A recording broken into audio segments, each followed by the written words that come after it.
Well, thanks for tuning in today, guys. Little one here for you. I managed to pick up a wooden wheel, or wood wheel, for the X-Type. Now, this is something that's always fussed me a little bit. I've never liked the all-leather steering wheel that comes fitted as standard to the SE. I understand why, but it's just not. It's not really been me. And so I've been looking for one for quite a while, and I was very, very lucky to find a car that had one of these bird's eye maple or Sapel versions. So, you know, that is something that I'm going to look at today. We're going to take the steering wheel and the airbag off here, and we're going to fit the replacement. Now, obviously, on these particular pre-facelift ones, it's a little bit unusual to find the wood wheel. Most of the time, they're in tune with the top of the dash in terms of their color coding. I've been quite lucky to find one here that is the same color scheme as the SE, but has the wood top and bottom, which is kind of what I was after, to add that sort of granddad effect, get the Werther's originals flowing. So we're going to use the airbag that came with it. It's not quite as good a fit. A lot of you will know that the early versions like this just didn't have as great a fit of the airbag to the steering wheel as in the later cars. But yeah, we're going to take a look at it, and you know, you can have a little look at the back of the airbag there. You can see the color coded connections, and also the mounting points. It's different for the facelift wheel. I'll drop a picture in here. You can see on the facelift wheel you've got these 3 clip points. You're meant to get a flat blade screwdriver in there just to release them. So effectively you pull the wheel as far forward as possible, slide the screwdriver in behind it, and just ping off those clips. Easier said than done. Obviously, before you fit anything, you want to double check that it's working. In the case of this particular wheel, I was able to test it before removing it from the vehicle that I took it from, so I knew it worked. But yeah, otherwise you can always transfer your steering wheel controls across. You want to make sure there's no corrosion in there, and the fact that that is a nut rather than a spline means that you can virtually not fit it incorrectly. You'd have to be a buffoon to fit it incorrectly and get it off center, but there you go. Stranger things have happened at sea. You'll notice as well there that the pre-facelift wheel doesn't have those 3 holes in the back for the spring clips, which is a good way to tell them apart. But there we are, gorgeous wood wheel, good bit of granddad status right there. So we're going to take this wheel off, and we are going to put the new one on. And for that, we're going to need a couple of tools. So a TX30 screwdriver and a TX50 screwdriver. Those are the only ones that we need. So I'm using a handheld one, or just a traditional screwdriver, because it's got a thin enough shaft to get through the small holes at the back. And for the TX50, it's going to need quite a bit of a whack to release the steering wheel. So for that, I've brought my trusty impact driver. It's only a small impact driver, so it's really unlikely to damage anything. I wouldn't go ahead and use a massive one on it. So with the wheel off, you can see where the TX30 screwdriver is meant to go. So those 2 access holes, one each side of the wheel, those house the retaining screws for the airbag, and you can see where those retaining screws protrude into the airbag housing itself, or the housing behind the airbag. So that is the aim. You're undoing those, and it simply unscrews from the airbag holder itself. So when I was having a look at the other guides available for the removal of the steering wheel or airbag, I was kind of surprised how few of them put much emphasis on disconnecting the battery during this job. Really, really important to disconnect the battery when you're doing any sort of airbag work. For a start, it prevents the opportunity for the airbag light to come on if you switch the ignition on inadvertently, and it also potentially saves you a lot of hassle if the airbag detonates when you're removing it. Now, one of the things that I like to do whenever I disconnect the battery is to actually cross the positive and negative cables on the car. So when you do that, then you end up discharging the capacitors that are within the system. And when you discharge the capacitors, then you effectively end up clearing any stored codes or anything that might be causing an issue. The proper way to do it is to cable tie them together. But I've just found that doing it this way, hanging it off the battery retaining strap, works well. So you're supposed to give a minute or so for the airbag to discharge, for the entire system, the electronic system of the car to discharge after disconnecting the battery. There are varying sources, some say 15 minutes, some say 1 minute. I've given it about 5, it's absolutely fine, it's not going to be an issue. Now we're putting our TX30 screwdriver to good use in removing the 2 screws, one either side of the back of the wheel that holds the airbag into position. So it's a standard screw, standard thread, it's just a little bit awkward to get to them.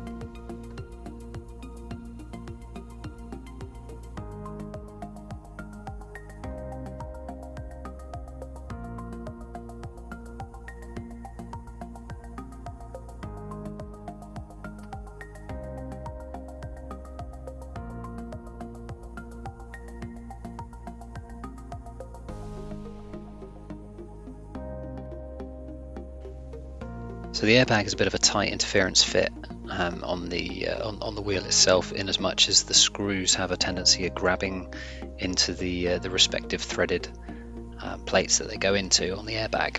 So the key thing here is to effectively tease it off those. Obviously, once you're done, then the airbag will seemingly pull off a lot easier, and you'll be able to see the cabling behind, and you'll find that there are 2 cables, 4 wires, 2 connections. So let's have a closer look.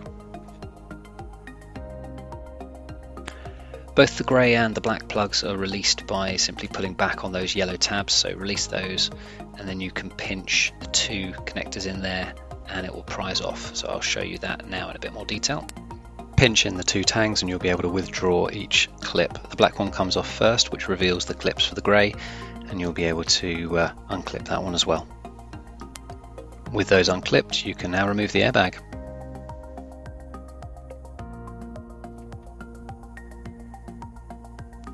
So before I do anything else, I am going to use a small blade to score the Torx bolt so that I can see which way is up, and so that I know to which degree I need to tighten the bolt when I refit the new steering wheel.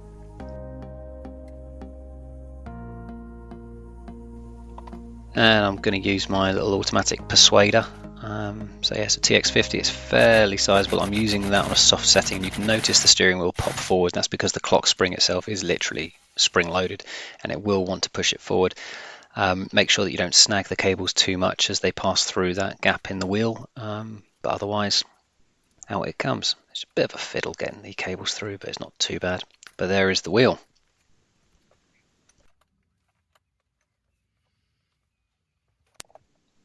So with the replacement wheel ready to go on, we just need to make sure that the cables are fed through for the airbag and for the steering wheel controls, and that when we seat the wheel, that we're able to compress that clock spring and squib, as it's called, I think, correctly. So just be careful not to knock it too much, because it is multiple parts, that particular clock spring mechanism.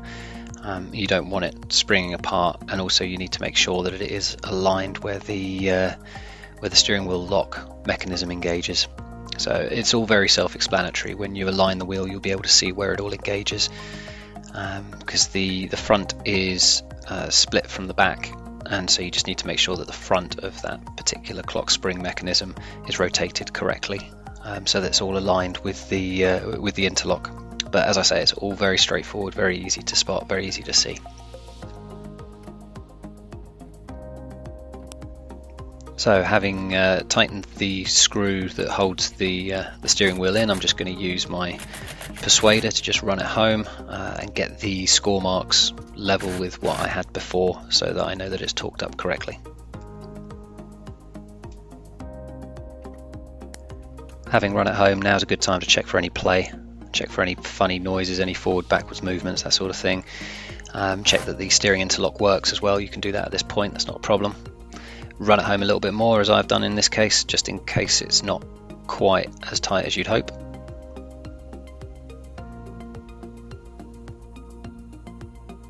And it's a little bit fiddly, but once you're happy with that, just plug in your steering wheel controls.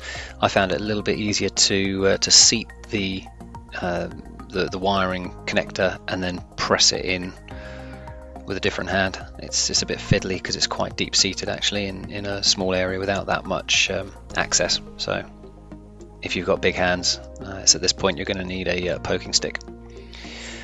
It's relatively straightforward to connect the airbag. You can only connect it in one way. You've got handed or color-coded controls, and grey plugs in first. Now, having hooked the airbag up, there's a neat little trick. If you push back those screws, you'll notice that there is a rubberized section within the steering wheel itself, which serves to hold the screw itself. So it will hold it back, as you can see,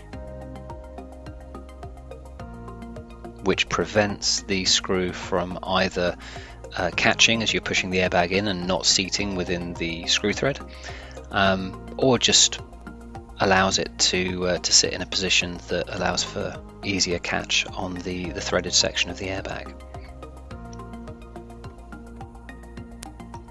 And now it really is just a simple case of doing the screws up. So you can rotate the wheel if you need to get a little bit more access. You can lift it up and down using the adjuster. But really simple case of just doing the screws back up, and then we start checking that everything works. Hook the battery back up.